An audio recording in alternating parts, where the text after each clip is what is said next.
Un cordial saludo para todos. Mi nombre es Marisol Agudelo Naranjo. Soy licenciada en Español y Lenguas Extranjeras, magíster en Educación de la Universidad Tecnológica de Pereira, actualmente estudiando de doctorado en Ciencias de la Educación. Para el día de hoy voy a compartir con ustedes mi presentación con respecto al tema video tutorial del proceso del profesor investigador. Pena que por acá se me saltó la primera hoja de presentación, en el cual pues está el nombre de nuestro tutor, Gustavo López Alonso. Como les digo, mi nombre es Marisol Agudelo Naranjo. Ahora sí, vamos a hacer el proceso de lectura de la introducción, en el cual les daré como las pautas que voy a tener en cuenta para este video, en el cual también se estarán dando algunas explicaciones desde mi punto de vista, desde mis reflexiones pedagógicas y unas preguntas que se nos postularon para la asignatura. Entonces, sin más preámbulos, empecemos. La educación debe estar en constante cambio y se debe reestructurar el sistema educativo tomando en cuenta que a los estudiantes se les debe llevar a ser críticos, reflexivos y seres pensantes para que tengan una educación integral. Pero, ¿cuántas veces desde nuestro ámbito escolar nos hemos preguntado qué le hace falta a nuestro contexto y sistema para que tengamos una verdadera calidad de impacto educativo en nuestros estudiantes y en nuestras prácticas de aula? ¿Cómo participar en la cultura de la paz a partir de una posible propuesta de impacto en nuestra comunidad como profesor investigador? ¿Cuál es el rol del profesor investigador en la comunidad educativa y qué elementos necesita de la ciencia para lograr dichos objetivos? A continuación, se intentará dar respuesta a los anteriores interrogantes desde mi experiencia, como les decía, y las lecturas del seminario. Sumado a esto, se explicarán los siguientes conceptos propuestos por el tutor para finalmente enlazar todo en las conclusiones. Entre estos factores están los antecedentes históricos de la ciencia y su relevancia en la educación, los valores e intereses en la educación, los conceptos de los paradigmas de la educación y su clasificación, la relevancia de la ciencia en la práctica educativa, el profesor como investigador científico y finalizando las conclusiones. Entonces vamos a empezar con un concepto de calidad educativa y que es toda estructura alrededor del docente. Tenemos una imagen en la cual vemos un cerebro y ciertas imágenes alrededor. Recuerden que nosotros somos visuales, nuestros estudiantes en cierta forma son visuales también. La generación con la cual estamos trabajando actualmente es muy visual. Entonces, ¿qué sucede? Nosotros nos vemos enfrentados a diferentes factores que influyen en nuestras aulas. En primer lugar, la pertinencia de los contenidos, cómo están llegando esos contenidos al aula y qué tan pertinentes son de acuerdo al contexto estudiantil, que es ese factor que vemos ahí. Estamos tomando en cuenta realmente el contexto estudiantil para llegar a ellos con unos contenidos. Estamos tomando en cuenta la equidad para que esos contenidos sean abordados de una manera adecuada. ¿Será que estamos tomando en cuenta la integralidad, los valores, las emociones dentro del aula o solamente nos estamos quedando en la academia? ¿Será que de esas evaluaciones, de esas micro investigaciones que tenemos en el aula a partir de nuestras disciplinas, estamos analizando esos resultados, esas pruebas, eso que pasa en nuestra aula, le estamos haciendo un seguimiento? ¿Qué se requiere para nosotros para nosotros dar respuesta a todos estos interrogantes? Tenemos otras preguntas que surgen en el aula y esas preguntas son las que nos dan o nos abordan una problemática que es general o en nuestras microsociedades dentro del aula o incluso dentro de toda la estructura educativa. Entonces, cuando tenemos esas preguntas, vamos a encontrar un factor en común. Hay un problema y hay que darle solución. ¿Cómo vamos a abordar ese problema que nos surgió de tales preguntas? Entonces vemos unos intereses. ¿Y para qué es ese interés? Importante desarrollarlo, porque no es solamente el interés del docente, es el interés de la comunidad educativa en general, los padres de familia, los directivos y nuestro objeto de estudio, los estudiantes. ¿Tenemos autonomía? ¿Será que nos es permitido innovar? ¿Será que los argumentos que tenemos o que damos para nuestros directivos son suficientes para que nos den vía libre y poder hacer nuestros proyectos dentro del aula? La vocación profesional. A veces nuestra vocación es vista como si fuera una obligación tenerla y como si solamente teniendo una vocación es suficiente. Entonces no es solamente amar lo que se hace y hacer lo que se ama, sino tener eh, los espacios adecuados, tener las posibilidades, la motivación para que todo esto que se supone es un ideal de maestro con vocación pueda dar buenos resultados. Y finalmente tenemos las competencias. ¿Será que sí estamos siendo realmente competentes a nivel cognitivo e investigativo? ¿Será que ese nivel de estudio y de preparación está dirigiéndose a un sentido humano?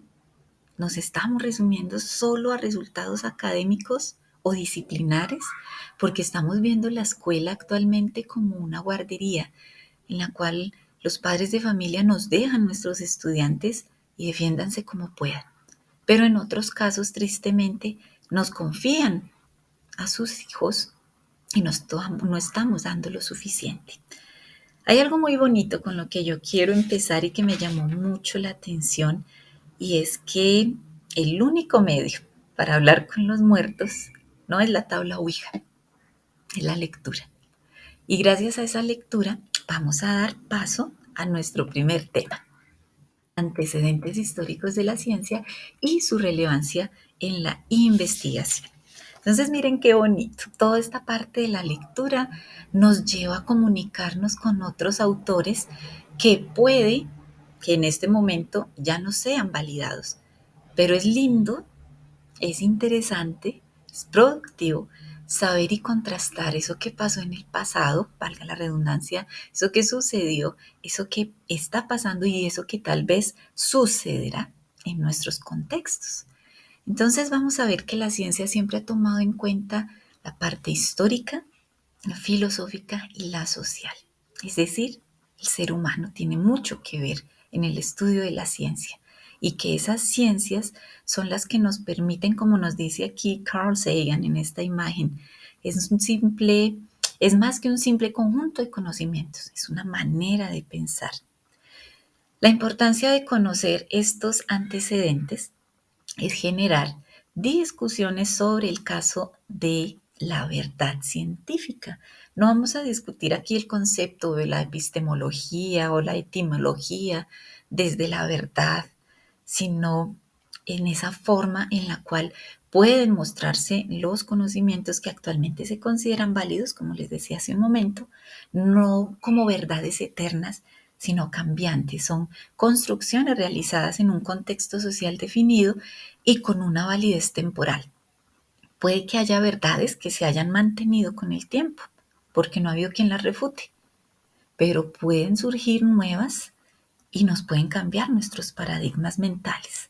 Entonces, miremos dentro de estos antecedentes históricos que la ciencia parte de unos conocimientos, de una información, de unos datos, y que cuando nosotros vemos esos datos, nosotros vamos dándonos cuenta, nos vamos percatando que es un recorrido interesante.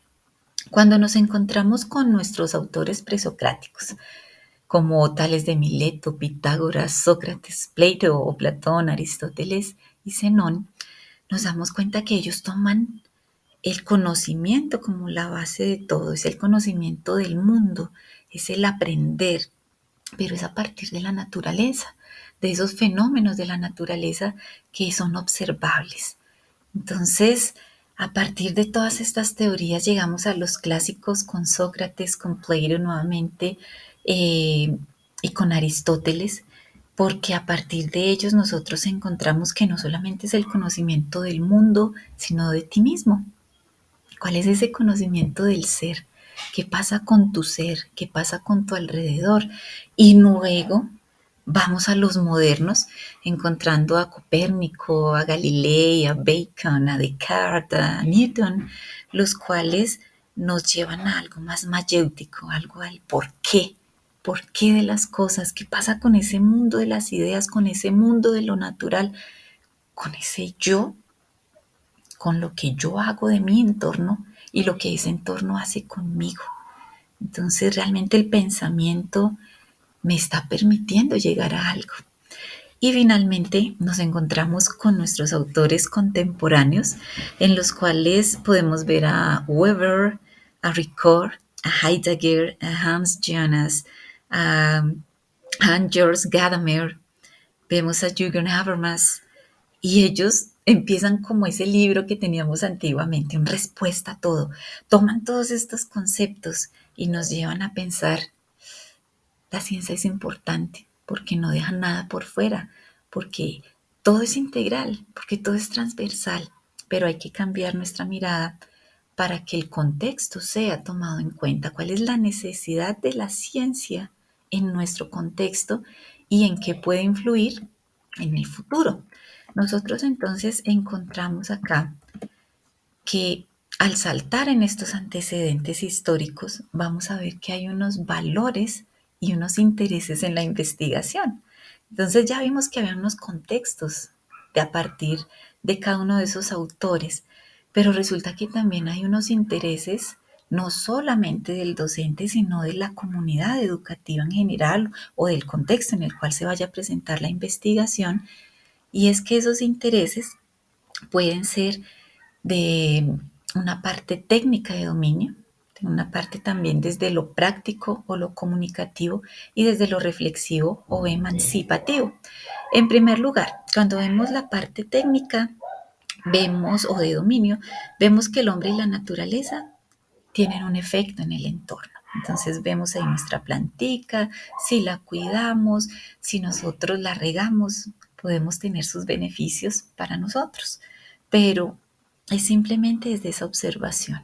Entonces nosotros vemos ese dominio desde la naturaleza y podemos ver el cambio, cómo nos retribuye también, por ejemplo, a nosotros mismos. Luego pasamos a lo práctico comunicativo, en donde se interrelacionan tanto el hombre como con los otros, y también es ese proceso comunicativo e interpretativo, cómo nosotros estamos interpretando la realidad del otro, cómo el otro interpreta mi realidad, eso que yo quiero presentar. Luego pasamos al reflexivo emancipativo. ¿Por qué es tan importante este punto? Porque toma en cuenta la autonomía. Entonces, tú ya tienes en cuenta que el hombre, a partir de su conocimiento, ya no va a comer entero. Ya va a tomar en cuenta eso que el otro te dijo, eso que leyó, eso que analizó. Entonces puede liberarse en ese momento de sus prejuicios y puede empezar a construir nuevos conocimientos, reforzando a partir de eso que otros le han permitido conocer. Dentro de estos también podemos encontrar los valores, esos valores que nos dan como una especie de trampolín para desarrollarnos o desenvolvernos dentro de la sociedad. ¿Y qué sucede? Que esos valores dentro de la ciencia tienen que ver con la ciudadanía, porque si no hay valores, ¿cómo podemos desarrollarnos dentro de una sociedad? Entonces podemos vernos excluidos. ¿Por qué? Porque es que tenemos una observación, porque hay preguntas, hay hipótesis, hay experimentos, hay análisis, hay resultados, hay interpretación, hay comunicación y volvemos a hacer esa circularidad. Pero para que desde la ciencia, eso que nosotros estamos observando, sea posible dentro de una comunidad, nosotros debemos tener en cuenta sus valores, el respeto por el otro. Es no llegar con un proyecto y dañar esa perspectiva simplemente porque yo no la entiendo. Es la responsabilidad que tenemos como investigadores en esas comunidades. Es la veracidad con la cual yo voy a llevar esos datos.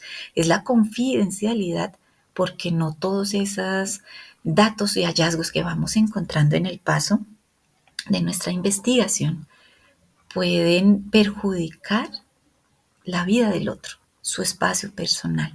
Es la comunicación, cómo yo llego al otro para que me dé cierta información y cómo yo respeto también ese paso ahí desde su sentir hacia mí. Es la imparcialidad, es no dejar que mi subjetividad vaya a influir en el proceso cultural del otro. Es la honestidad con la cual yo quiero llevar esa investigación, en este caso a mi aula.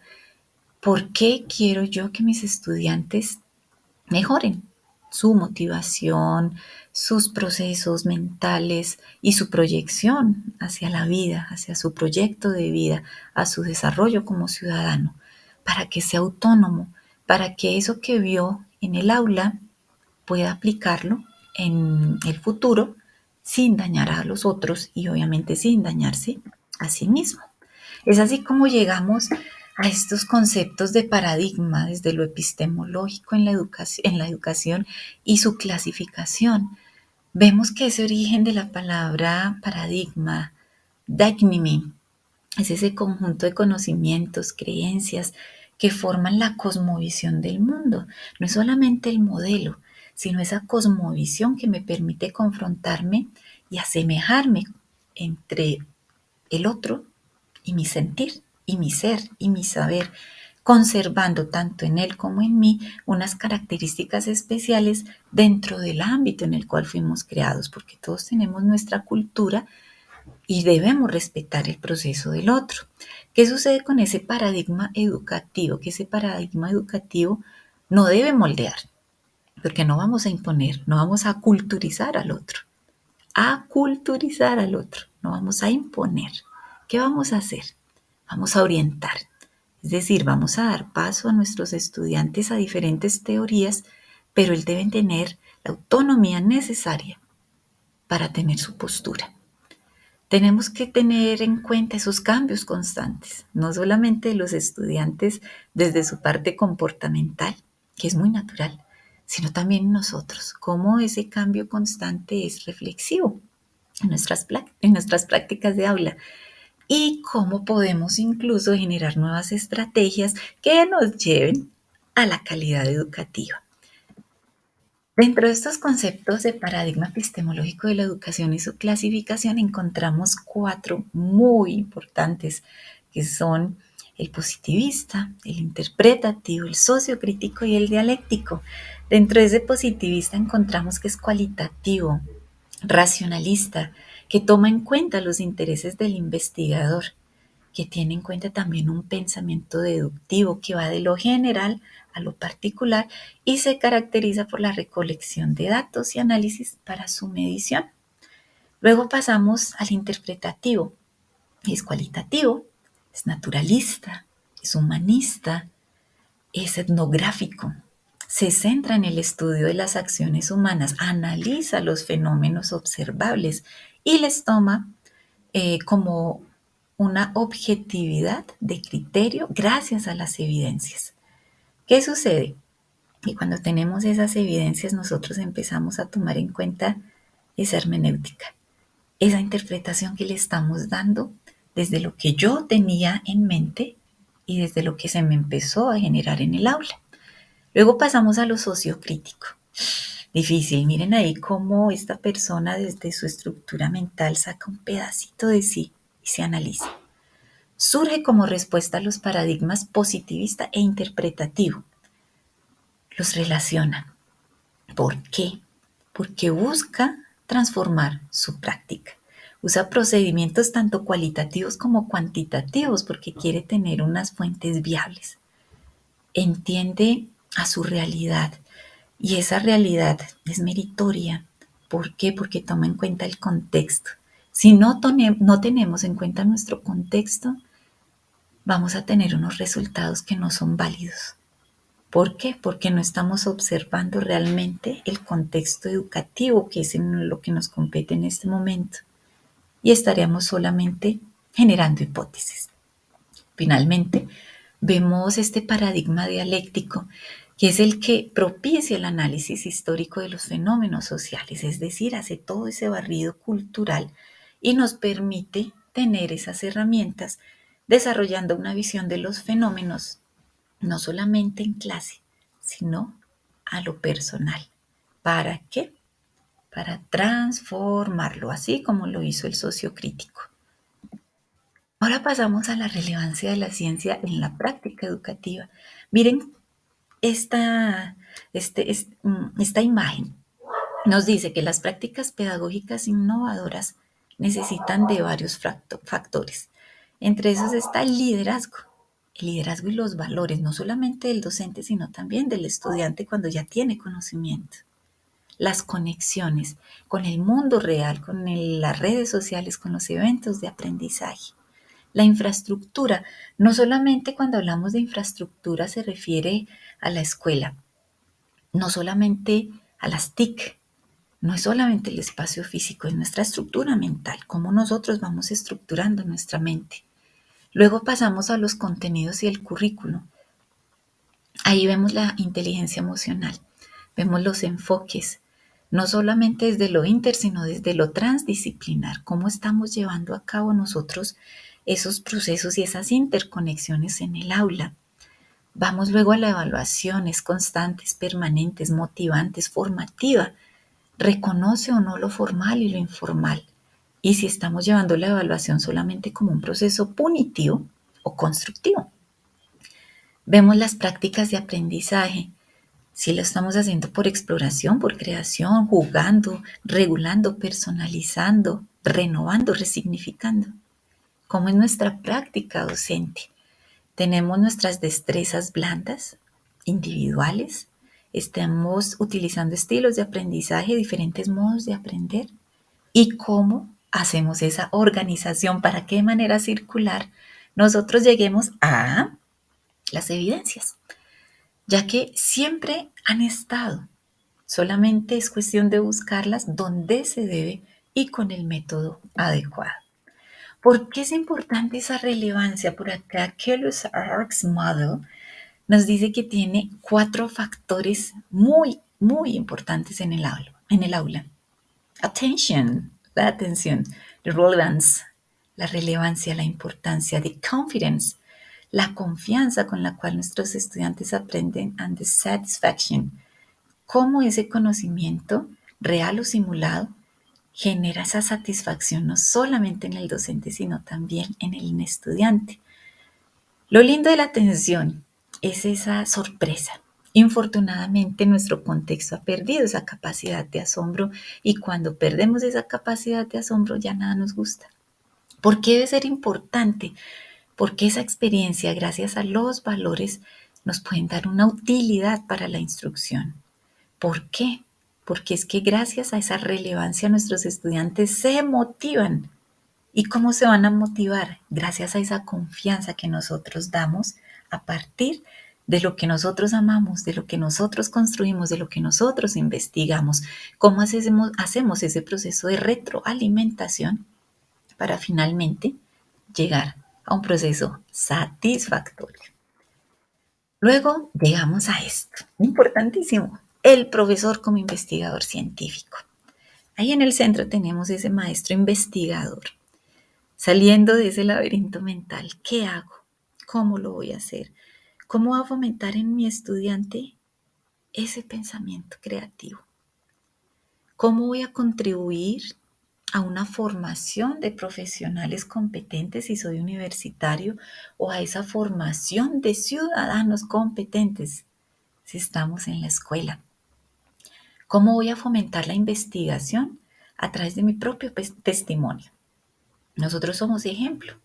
Entonces, de la manera que yo hablo, puedo transmitir o no un mensaje. Se me aburrieron. ¿Qué falló en mi discurso?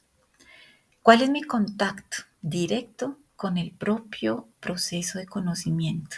Lo que les decía yo ahorita, es tener nuestra tabla Ouija con nuestro pasado, es esa lectura, es investigar, es leer, es estar constantemente renovando nuestro vocabulario, es hacer esa transposición didáctica que si de pronto nosotros no entendimos, creemos esa transposición, hagamos esa traducción de los contenidos para nosotros y cuando nosotros la tengamos, entonces llevémosela al aula. ¿Cómo vamos a darlo a conocer? ¿Cómo vamos a mirar esa práctica originaria y secuencial del desarrollo del saber? No está mal equivocarnos, qué bien, hagámoslo, equivoquémonos, pero de ahí partamos para la construcción de nuevos saberes o para la reestructuración de los mismos o para la adaptación de los mismos en el aula. Al ser un intelectual reflexivo y crítico, tenemos que asumir muchas responsabilidades, así como Spider-Man. Cada gran poder exige una gran responsabilidad. Entonces tenemos un gran poder y es el manejar el conocimiento de una forma tal que llegue al estudiante y lo podamos motivar para seguir. Puede que no, en mi caso, soy docente de inglés, no saque estudiantes bilingües, pero sé que tendré en mi aula estudiantes críticos, estudiantes que van a saber que es un ser humano, porque se sufre, cómo puedes ayudar al otro con una sonrisa, con un abrazo, con una palabra de aliento, y cómo la comunicación, esas habilidades comunicativas, no solamente en la lengua materna, sino en cualquier otro idioma, te puede permitir acercarte al otro, conocer su cultura, valorarla, respetarla. La educación es el camino hacia la paz. Entonces, el primer deber de un buen profesor en una sociedad democrática y en un Estado de Derecho es educar en la ciudadanía con un sentido moral, ético, que sirva de excelencia en la parte académica, en la responsabilidad moral, para no ahondar en la injusticia. ¿Por qué? Porque ¿de qué me sirve a mí una inteligencia emocional sin responsabilidad social? Sino para caer en autocomplacencias. ¡Ay, qué bueno soy! Pero ¿qué estoy haciendo? ¿Cuál es ese concepto de bondad? ¿Soy bueno porque recogí un papel o soy bueno porque estoy valorando también lo que esa otra persona que lleva horas trabajando en la calle no es valorado? No debemos formar solamente alumnos, sino ciudadanos. La democracia, la equidad y la libertad, en el fondo, son el resultado del cambio de mirada que tenemos nosotros del otro, que tomamos como un igual. Finalmente, en nuestras conclusiones vamos a mirar que la investigación es una de las herramientas más poderosas para impactar y transformar la escuela. Nuestro contexto educativo necesita seres comprometidos con su labor y con su entorno. La recolección de datos no sirven de nada si no se sistematiza y no se analiza acorde a las necesidades del contexto. Una cultura de paz es posible, pero cuando nosotros lo vemos desde una propuesta de equidad, cuando se evalúan las variables no solo desde lo académico, sino también desde lo humano. La investigación permite que el docente enriquezca sus herramientas dentro del aula y mejore sus prácticas de manera reflexiva. Y finalmente, de las preguntas que teníamos en la introducción, la calidad de la educación es un factor que depende de todos los actores, los cuales, desde sus arraigos, promueven una cultura de tolerancia, de equidad y de crecimiento, no solamente personal, sino también de todos los participantes del proceso. En cuanto a las referencias, eh, hay unas excelentes lecturas, ¿no? Como que empieza y se queda pegado. Esta parte me llamó mucho la atención, que Huffman, Predicting Teacher Evaluation from Thin Slices of Non-Verbal Behavior, es desde el comportamiento, desde cómo también la parte física llama la atención de nuestros estudiantes. No solamente porque seas atractivo, sino porque tu manera de ser atrae al estudiante, llamas la atención porque somos actores en el aula. Desde otra de las lecturas que me llamó mucho la atención, todas son importantes, las competencias del docente en la función del investigador y su relación con la producción intelectual. Las aulas, cómo nosotros vemos el aula, cómo nosotros estamos viendo nuestras competencias, cómo estamos dialogando con nuestro pasado. De verdad que en este proceso finalmente, es decir, estamos reflexionando en nuestro quehacer pedagógico. Nos estamos quedando solamente con la burocratización de los formatos. Yo creo que es interesante llegar a este punto y empezar a construir o deconstruir, a aprender y a desaprender de todos nuestros procesos. Espero haya sido de su agrado la presentación y estamos atentos a sus comentarios dentro del foro. Un buen día y bueno,